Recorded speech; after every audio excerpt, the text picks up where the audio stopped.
Hey, today I want to do a little video on why you don't seem like your astrological sign, and there can be many reasons for this. So I'm going to go over a couple of them today. One of them being born on the cusp of two signs, but we'll get into that in a minute.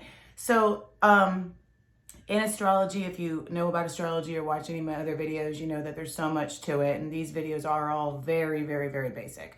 So obviously, if you want to know more, feel free to write down below whatever. I can get into more advanced astrological things, but not everybody's into that. So I just try to keep it kind of basic.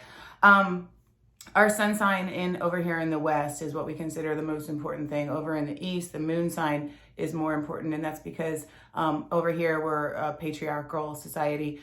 Over in the East, the sidereal system is matriarchal. So the moon rules women, the sun rules men. So that's why people are always like, well, what's your sign? You know, they're not asking over here what your moon sign is.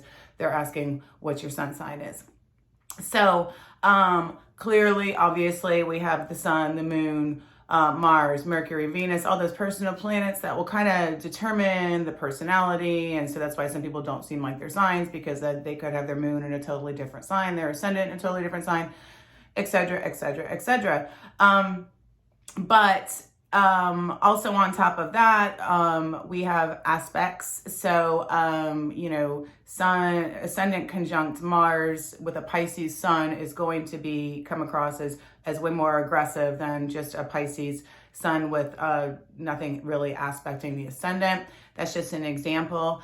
And, when we get into more advanced astrology, for you guys are interested, as what I do when I do a chart is what we do is we find the final dispositor of the chart, which is essentially the ruling planet. And just to make it real short and sweet and give you an example of how that works, let's say I'm dealing with somebody who is Pisces sun and Aries rising. What I would do is, since they're Aries rising, I would find Mars in their chart.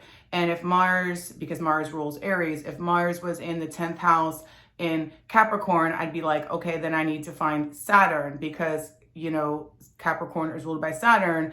And I take notes and it goes on from there. And then I find and it just goes on and on and on. And I do that with every single planet, taking notes and figuring out what every house is aspecting, using my intuition and coming up with the whole chart. So that's why it takes a long time to do a chart. But I do want to touch today on the cusps signs. And I remember I met an astrologer years ago, and she said, I don't believe in cusps. And the reason is because the day you're born is the day you're born, and that's it. And you could be 4 degrees of a sign and that's it, or 1 degree of a sign and that's it.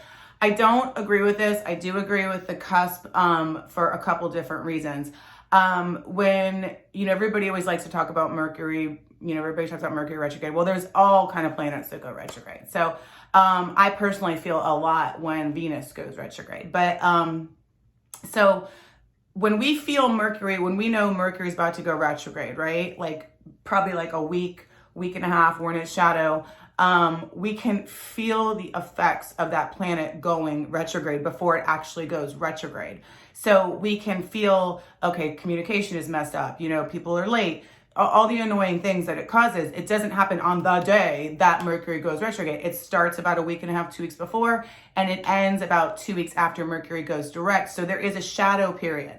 On top of that, even people that don't believe in astrology, you know, if you've ever worked at a school or a hospital or whatever, that the full moon and the new moon influence moods, behaviors, everything else. We can feel the effects of the moon cycle 2 or 3 days before the moon is actually full, or the moon, new moons are a little bit worse, I think, in a lot of ways, a little bit harder for people to deal with. We can feel those effects a couple days before, arrests go up, whatever, all that stuff goes up, because we're already being influenced by the change, essentially, at that point. So the reason why I do believe in the cusp is because we are kind of melding those two signs together, basically. And the person will take on traits of both signs. Now, a lot of people say, and I find this really interesting, and I kind of do believe in this, that those people that are born on the cusp are drawn to other people born on the cusp. And the reason being is because there's a duality to the personality. You know, they're melding two different energies together, and there's a little bit of an inner conflict, you know, so those people are drawn to each other. So they also say that people born on the cusp naturally take on traits of the sign Gemini, because Gemini's got that duality.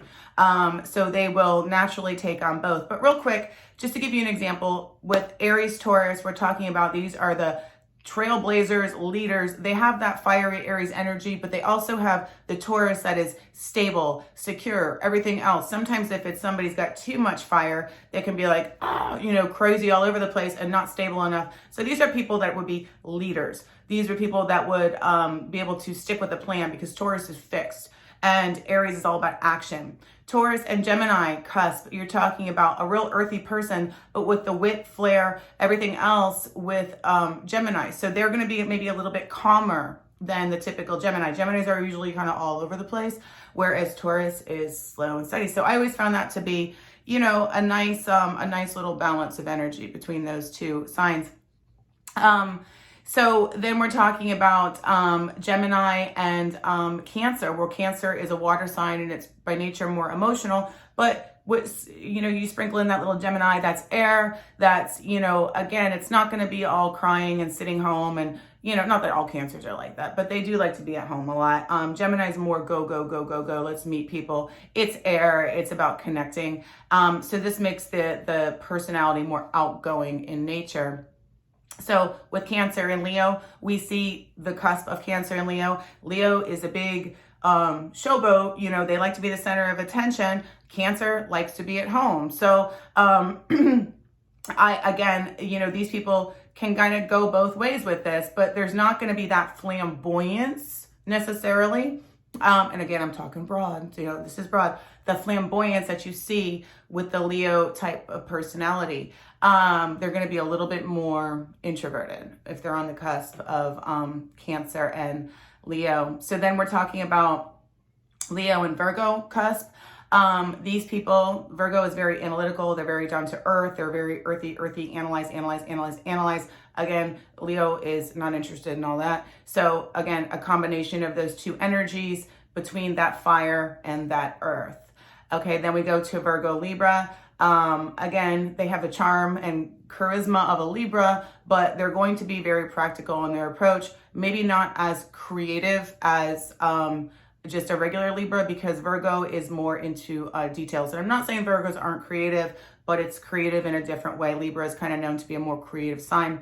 So they're going to be more detail oriented. And a lot of times, not all creative people are very detail oriented, and they'll analyze things more on that cusp too, because of the Virgo there.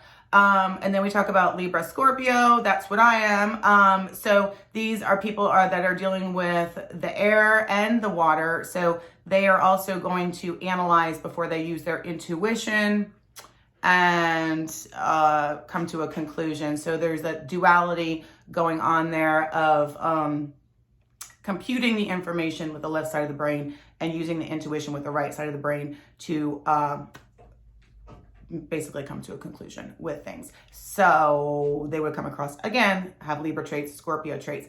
Scorpio Sagittarius takes down the intensity of the sign Scorpio, which can be nice, and makes these people more into the outdoors, having a good time, fun, all that kind of stuff. It's a more lighthearted energy than the intensity of a Scorpio. So this is also, you know, nice. Like if you want to have a good time, whatever, but there's still that deep, dark, mysterious Scorpio vibe going on. And also there can be great intuition there because of the Scorpio. The water signs, I always say in general, pretty much usually have pretty good intuition. Sagittarius and Capricorn, one of my very good friends, is on this cusp, and this gives them the practicality of the Capricorn and still the fun-loving nature of the Sagittarius.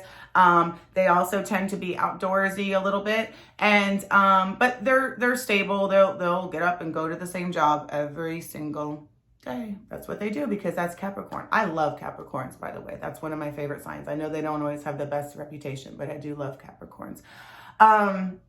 So then we can talk about Capricorn, Aquarius. Aquarius, you know, they're also freedom lovers, ruled by Uranus. But again, we take a real down to earth approach. These people can do great with humanitarian causes, stuff like that. Not just because they're the Aquarius, but because the Capricorn always gives us, ruled by Saturn, that structure, stability, you know, that like stick to itness that people have that are born under that sign. I find Capricorns, I like them because I find like they're really creative, but they're still like, I work well with Capricorns. I just do in general because, you know, we can do our creative thing, but we're like professional. I'm not a Capricorn, but they're like, they work with me in a professional manner. Like the work gets done. And that's really important, and not like so creative that you're like out there and whatever, but like you get it done, you know? So that Capricorn Aquarius is a really kind of a nice combination vibe of personalities. Now, Aquarius and Pisces together is, you know, you take that sensitivity, the emotional side of Pisces, ruled by Neptune, kind of floating through life, with the humanitarian and kind of maybe a little bit detached thing with Aquarius going on sometimes. And you can, you know, somebody that's, you know, creative and artistic and humanitarian, all these good things, but maybe a little bit more on the hypersensitive side, and you know, they would want to kind of watch out for that.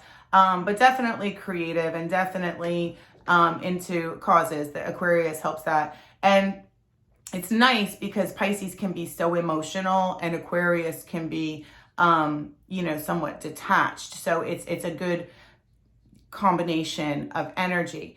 So this is just a little, I know, not really elaborate example of the cusps, but they are, in my opinion, important. I think they do matter. And then of course, like I always say, we got Mercury and Venus, and we all have that either in our sun sign, 2 signs before our sun sign, or 2 signs after our sun sign. So that is also another thing that is going to change the whole vibe of the personality. And so, like I said, there's a million reasons why we don't come across like our sign. Planets in the first, final dispositor of the chart, ruling planets, cusps, Mercury and Venus, and whatever.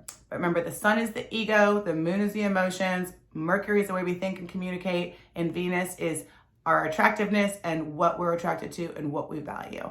Thanks so much, guys. Feel free to comment if you want me to talk about a particular topic, and I'll see you next time. Bye.